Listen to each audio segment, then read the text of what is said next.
What's good? It's Woog. Please like the video, subscribe to the channel if you are into the fight talk. We have Mauricio Lara, 23 wins and 2 losses, taking on Josh Warrington, 30 wins and 1 loss. This is the rematch. And boy, what a difference one fight makes. Josh Warrington was one of my 2 favorite fighters in the featherweight division, 126. So, there was a big showdown that took place after Vasily Lomachenko's second professional fight, which was a loss, a somewhat controversial, disputed loss against Orlando Salido for numerous reasons. Salido not making weight for one of them, and, constant hitting, arguably below the belt being another. But after Vasily Lomachenko lost that fight, bringing his professional record to 1-1, he was already super hyped. So by the time he was in his second fight, third fight, he's fighting for titles, basically. Fighting at an elite level because he was so renowned for his amateur career, 2-time gold medalist. Well, after Lomachenko lost to Salido, he fought Gary Russell Jr. And this was one of the more important fights of the era around that weight class. And Vasily Lomachenko beat Gary Russell Jr. pretty convincingly. It was shocking. And since then, Russell earned another title, beating Johnny Gonzalez for the WBC belt. This was like 6 years ago, and that's the belt that Russell still holds to this day. And, in this same Russell era, we'll call it, this is also the time after Lomachenko went up from 126 to go to 130 and eventually 135. There were others who were coming up from 122, this being Leo Santa Cruz and Carl Frampton. So for some time, the class of the division was basically Leo Santa Cruz, Carl Frampton, Gary Russell Jr., and Lee Selby. And because of promotional reasons, Gary Russell Jr. couldn't get a unification type of fight against one of the other champs. And Santa Cruz and Frampton, had their battles at 126. And they split 1 win to 1 win. Frampton winning the first, Santa Cruz winning the rematch. Both outstanding fights. So the other champion, Lee Selby, had won his IBF title in 2015 versus Evgeny Gradovich. Selby defended it successfully a few times, and then he steps in the ring against Josh Warrington in Leeds, England. So Leeds is the hometown of Josh Warrington. So you have this raucous crowd, and Josh Warrington is just taking the fight to Lee Selby.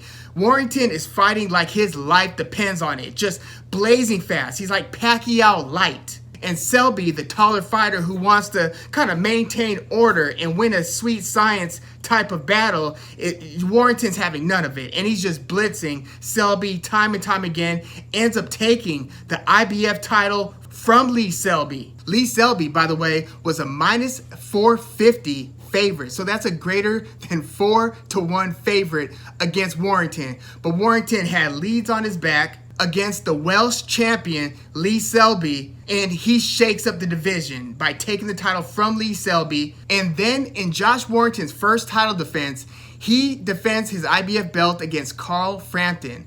And it's one of those situations where, yes, Warrington just upset Lee Selby, but it's like now, was that a one-off, or is Warrington really that electric and that good? I mean, he just looked like the Tasmanian devil, and he, again, was fighting like there was no tomorrow. So it's like, okay, simmer down. That was an electrifying, fun performance. Warrington appears to be a very fun fighter, and to his credit, he was, undefeated at that point. He had beaten pretty good fighters like Kiko Martinez and Patrick Hyland. And, he upset Selby for the IBF belt. But it's like, okay, now he's fighting Carl Frampton, who already knows more or less what's coming at him, even though Carl Frampton, probably underestimated Josh Warrington a bit because of where Frampton had been. He had been in huge fights against Santa Cruz and so forth, had been a champion in multiple divisions. But Carl Frampton comes into the Josh Warrington fight a 2-1 favorite. And Josh Warrington takes the fight to Carl Frampton in a very similar way. The fight against Lee Selby, he did, headbutt, not intentionally, but he headbutt Lee Selby early, and, it caused a cut.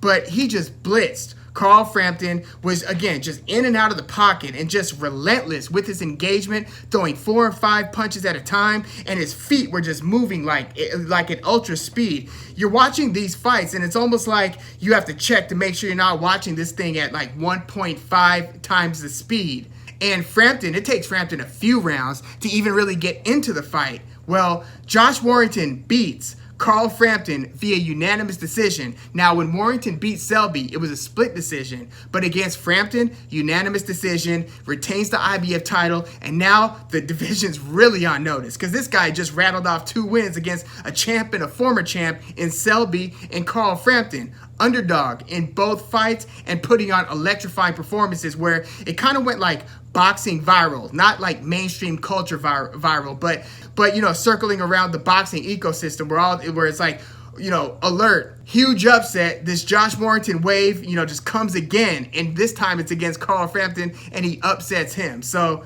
by this point, it's like, who the hell is this Josh Warrington and how is he this fun to watch and effective in the ring? Especially when you look at the guy's dimensions. He's not a big 126 pounder. I mean, he is pretty shredded, but you know, he doesn't carry like a devastating knockout punch, for instance. He gets his on activity, volume, and being basically hitting you first and often.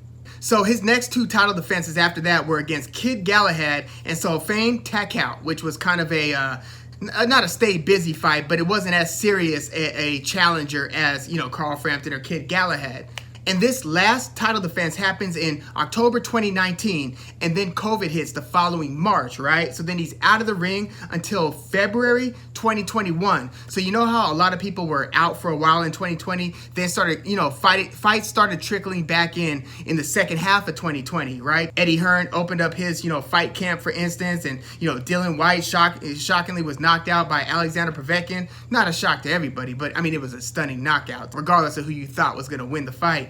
But Warrington spent basically like 14 months out of the ring, and then he returns against Mauricio Lara. Now, he had been wanting a fight against Zhu Khan, or Khan Zhu, who just lost to Lee Wood, you know, just about a month ago. Another pretty big upset, and Khan Zhu was also inactive during COVID, so he was returning to the ring after a long time, and he coughed up his title to Lee Wood. Now, Warrington wanted a fight with Zhu Khan, but they weren't able to work it out. Warrington's been wanting big fights because he was recognizing how small a window is where you're at your peak. And Warrington, you know, he's trying to make history, and he was certainly fighting Selby and Frampton like he was trying to make history. So he finally returns to the ring, but the mandatory for the IBF title was supposed to be Kid Galahad. Warrington looks at this like, I just fought Kid Galahad like 2 fights ago. I don't want to defend my title against him again, but he was a mandatory, so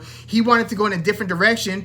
They ended up stripping him of the IBF title. So like Warrington coughed up the belt because he wanted to dare to be great and not to just go through this like list of mandatories where it's like you're fighting these, you know, kind of uninspired matchups because again, you just fought the guy 2 fights ago and you won via, granted, it was a split decision, but he was trying to, you know, unify belts and fight interesting fights in the division. The fights that mattered. Well, he ended up getting Mauricio Lara, unknown, very little known fighter out of Mexico. Warrington comes in a huge favorite, even though, again, he's been inactive, whereas Mauricio Lara had fought like 4 times in 2020 and had knocked out 6 of his last 7 opponents. Now, again, this is regional circuit. This is all taking place in Mexico in smaller scale fights against, you know, basically a bunch of fighters without a Wikipedia page. Well, first of all, this fight was kind of interesting because this was like a super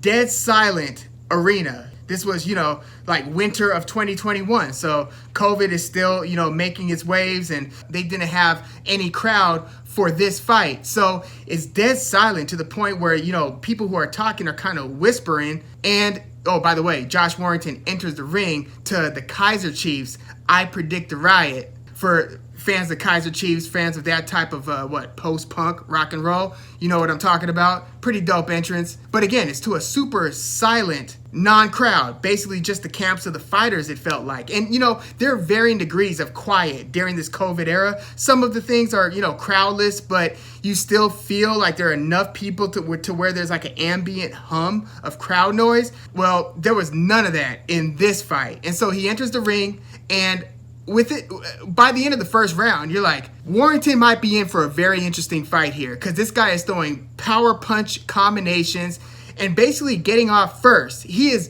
got this power jab that's just popping Warrington in the face before the combination even gets started. Several exchanges in this fight begin with Warrington eating a power jab. This isn't a finesse jab. This is something that Mauricio Lara steps into, and Warrington eats a few of them in the first couple rounds. And even, the commentators are kind of getting nervous because this is clearly a pro Warrington setup, right? And Warrington starts getting hit with more and more power punches in these exchanges. And the way Lara's throwing them, he's throwing these wide punches, going to the body, going up top, and then again the jab. So he'll throw like these weird pattern combinations where it could be 4, 5, 6 punches in the combo. Well, in the 4th round, he just nails Josh Warrington, just, wobbles him very badly, and he's trying to correct his footing, steady himself so he could kind of poker face his way through this. Well,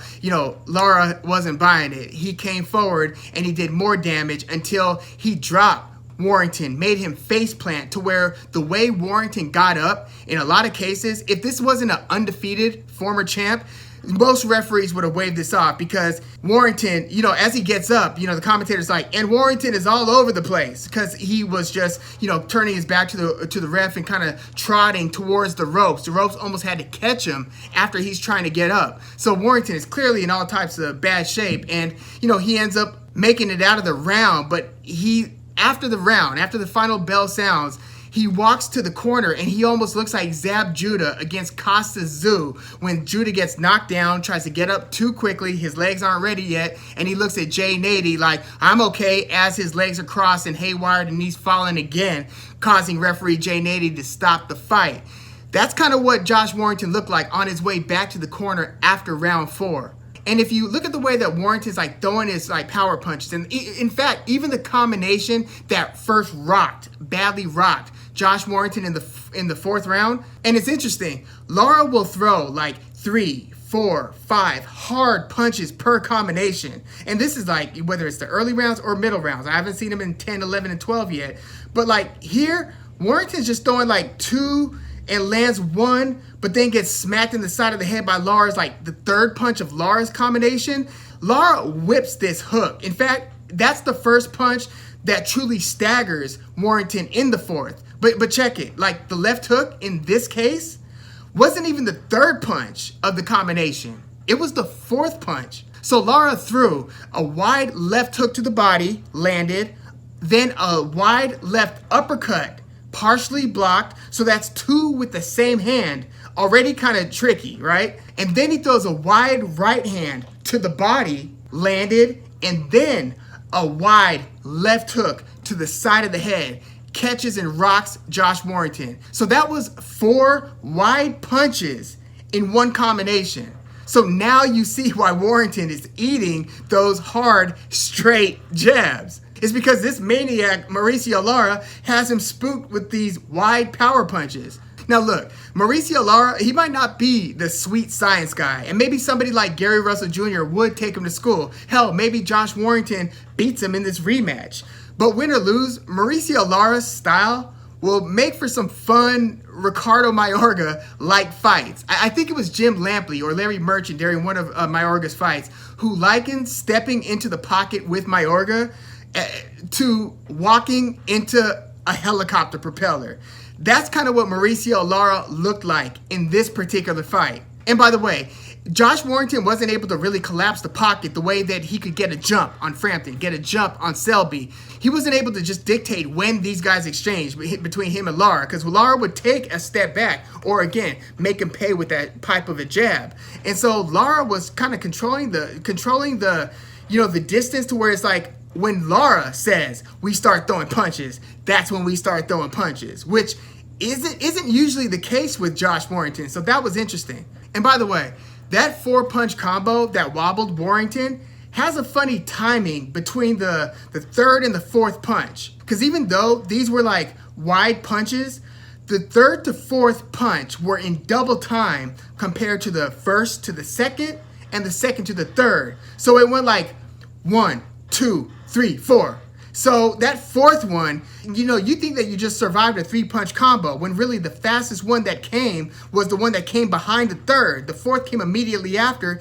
It was with the opposite hand. So again, left, left, right, left. It's amazing how when Lara does throw the right hand, how quickly that scooping left hook comes. And before Warrington got dropped, the commentator said, his legs are not his own. That was a great way of describing it. His legs were not his own. Warrington was in all kinds of trouble pretty much from that point on. He ended up getting flattened after he kind of mounted a little bit of a rally. Lara's eye was busted up by the end of this fight, partially by headbutts, but Warrington was getting his licks in too, for sure. He didn't look as explosive as I'm used to seeing him.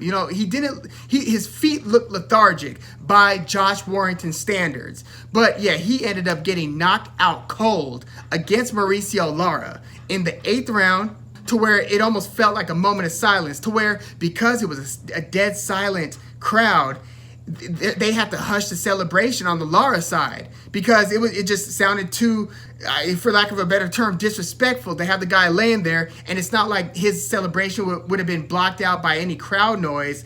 It felt like it was just them in the ring, and then the referee checking on Warrington's health, to where you could see Lara gesturing to the doctor like, get in here and, pay Warrington some attention. So, that's a hell of a fight to have to come back in. I didn't think Josh Warrington was going to take an immediate rematch with Lara. One, because Lara's not even a champion.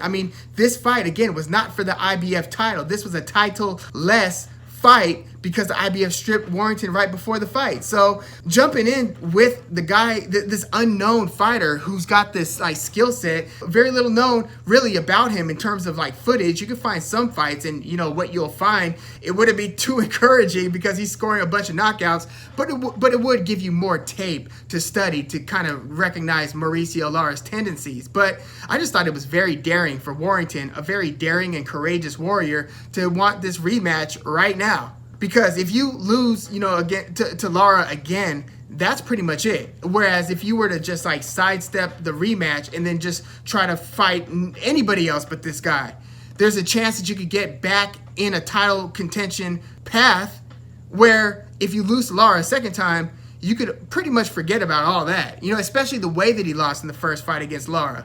But here we are. We've got Mauricio Lara versus Josh Warrington. So what do I expect in this? The stadium, by the way, is going to be in Leeds, the hometown, once again, of Josh Warrington. So unlike the first fight, the crowd's going to be so excited and raucous to have their man. First of all, to just have crowds for boxing fights, during COVID, or at least hopefully in the back 9 of COVID, we hope.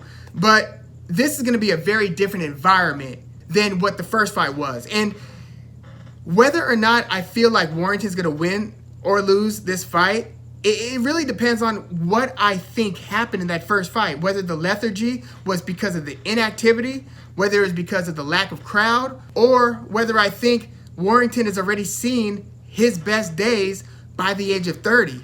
Any one of these 3 are possibilities. Of course, the layoff is going to be what any boxer would tell themselves to get back into a confident, competitive spirit after such a devastating, brutal, knock your lights out cold type of knockout. You've got to get back on your horse somehow. And so, the inactivity and the lack of crowd would be the types of, excuses that would be able to say, yeah, I could beat this guy. So can he beat this guy? Well, I actually think it was a little bit of both. I'm looking at the feet of Josh Warrington in this fight against Lara, and I'm comparing that with his feet against Lee Selby. And it doesn't even look like the same fighter.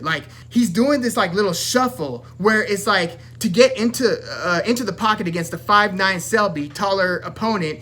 He's doing this double foot shuffle where he's doing this to that matches the speed of Selby's step and slide or hop, so he had to be double as quick as Selby with the feet to be able to land in the exchanges that he was landing in. Same thing with Carl Frampton, who, once upon a time had really great feet himself. So you look at that Warrington against this Warrington that fought Mauricio Lara, and this one who fought Lara was much more of like he would bounce a little bit, but it would just be to buy time in the circle. When he was actually engaging into the fight, it wasn't that same da-da-da. It was like a step and slide. It was just a lot more, he was a little bit more lumbering. He wasn't just, if you watch him against Selby, it's almost like, God, settle down. Like, it seemed like it was a restless energy because he was so frenetic in how quickly both his hands and his feet were moving when he decided to engage. I didn't see too much of that against Lara, and he was still landing punches against Lara. So if both of the things are true, if the inactivity and Warrington's age led to a less than stellar performance against Lara, then I think Warrington is going to move a little bit better in this rematch. He's going to absolutely have to. He's going to have to look like vintage Josh Warrington, because that last guy can fight Lara 5 times and he's not going to win. Even though, again, he beat up Lara a good amount. But Lara seems to have true knockout power in this division, and he's going to come in with a ton of confidence. He's going to be like winging him. Like, in the first 5 seconds, look at the punch that Lara throws. He throws like this haymaker damn near. Like, I am trying to take your head off in the first 10 seconds of a high-profile fight. Like, wow. So he is unrelenting in his power punch combination throwing. Josh Warrington, when he's at his best, is unrelenting in his in and out of the pocket type movement. His almost, again, Manny Pacquiao light style. He's not a southpaw, so, I'm very limited in the capacity that I'm comparing the two. I'm just saying that in and out, overwhelming your opponent with activity. Josh Warrington was a handful, and he didn't look like the same handful against Mauricio Lara. So if he's halfway, like if he's at the midpoint between where he was against Lara and where he was against Selby and Frampton, I still think Warrington can pull off a decision win, believe it or not, against Mauricio Lara. Mauricio Lara's losses, by the way, came in his very first professional fight. It was like a 4-rounder split decision loss. And then like in his 13th fight, he got knocked out in the first round. He got caught cold basically by Elliot Chavez. But, all that feels like ancient history, when you look at his, 10 plus fights since that.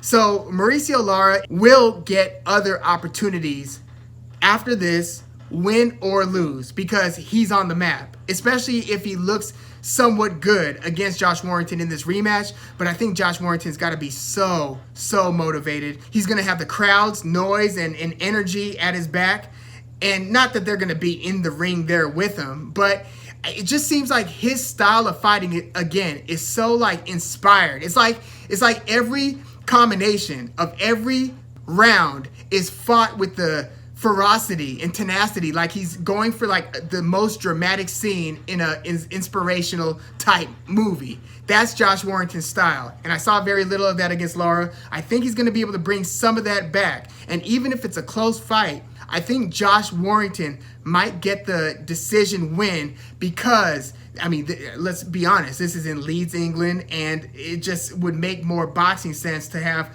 Warrington win this fight, because depending on how he wins the fight, you might even entertain the thought of a Warrington versus Lara 3.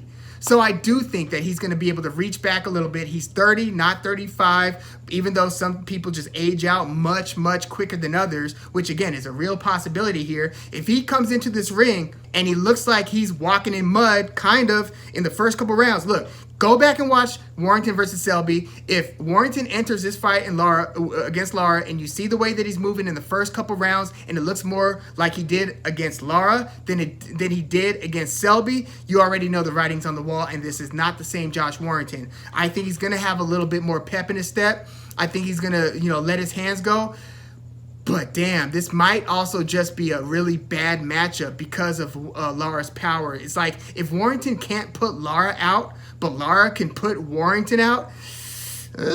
But I think that Warrington's going to make enough of the right decisions and win enough of the exchanges and not get caught in the same way that he got caught in the first fight and dropped. I think you're going to get a little bit of a different Josh Warrington in this rematch, and I think it's going to be enough to pull off the decision win. But please let me know your thoughts in the comments. What happens if Lara wins? What happens if Warrington wins? Who do you think is going to win and how? And what are the path forward? I mean, look, Gary Russell's been holding on to the WBC belt forever. He hasn't fought since he fought King Tug Nyambiar, and King Tug has fought twice since. So, you know, Emmanuel Navarrete is kind of the new energy in the division. I really like what he's been doing over the last couple years. He's the one that you got to really keep your eye on, and I would love to see him in a unification fight sometime soon. But yeah, in this one, I'm taking Josh Warrington via decision. But boy, this one is dangerous because you can't afford to lose twice. But it sounded like Warrington's of the mindset that, hey, if this is basically my last shot. If I don't win this, yeah, I probably should hang it up. So as long as he's good with that, then we should be good with that. This is going to be very consequential. But please leave your comments in the comments, like the video, subscribe to the channel if you are into the fight talk. I'm Woog. Thanks for tuning in.